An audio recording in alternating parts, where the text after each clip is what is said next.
আসসালামু আলাইকুম বন্ধুরা, কেমন আছেন আপনারা সবাই? আজকে আমি আবার চলে আসলাম নতুন একটা রেসিপি নিয়ে। আজকের রেসিপি হচ্ছে লাউয়ের শাল ভাজি। লাউয়ের শাল ভাজা আমরা যে যেটা বুঝেন সেটা দিয়ে আজকে একটা ভাজি তৈরি করেছি আমি। ভাজিটা এত সুন্দর হয়েছে যেটা আপনি আপনাদেরকে কি বলবো। আমি ভাজি দিয়েই খেয়ে নিচ্ছি, দেখতেই পারতেছেন। এত মজা হবে যে আপনারা বানিয়ে দেখবেন একবার। লাউয়ের শাল আমরা অনেক সময় ফেলে দিই, ফেলে না দিয়ে আমরা সুন্দরভাবে এভাবে একটা সুন্দর ভাজি বানিয়ে নিতে পারি। ভাজির জন্য আমি এখানে নিয়ে নিয়েছি লাউয়ের শাল, ছোট করে টুকরো টুকরো করে কেটে নিয়েছি। তার সাথে নিয়েছি আলু, বড় সাইজের একটা আলু চিকন করে কেটে নিয়েছি ভাজির সাইজ করে। তার সাথে নিয়ে নিলাম কয়েকটা কাঁচামরিচ কুচি, একটা বড় সাইজের পেঁয়াজ কুচি চিকন করে কেটে নিয়েছি আমি সবগুলোই। তারপর একটা কড়াইয়ে সয়াবিন তেল দিয়ে সেটাতে আমি দিয়ে দিলাম পেঁয়াজ কুচি, কাঁচামরিচ কুচি। তারপর একটু নেড়েচেড়ে ভেজে নিচ্ছি। কালারটা একটু চেঞ্জ হওয়ার সাথে সাথে দিয়ে দিলাম লাউয়ের কুচি, আলু কুচি।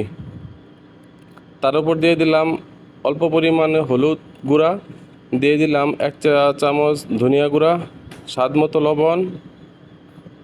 সব কিছু দিয়ে এটাকে ভালোভাবে নেড়েচেড়ে মিশিয়ে নিব। কিছুক্ষণ মিশানোর পর এটা ঢেকে দিব।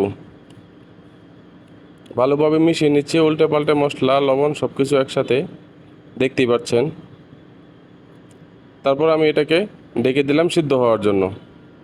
কিছুক্ষণ পর ঢাকনাটা তুলে আমি এটাকে আবার উল্টে পাল্টে নেড়ে দিচ্ছি যেন উপর নিচ ভালোভাবে সিদ্ধ হয়।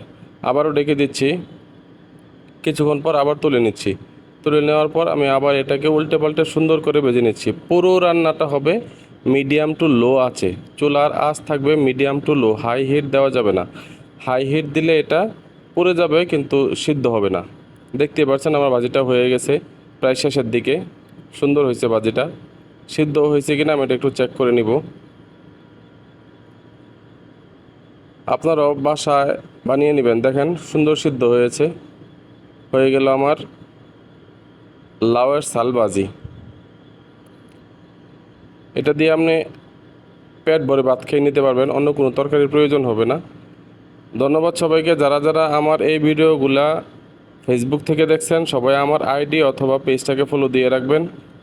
ইউটিউব থেকে দেখলে ইউটিউব চ্যানেলটা সাবস্ক্রাইব করে রাখবেন।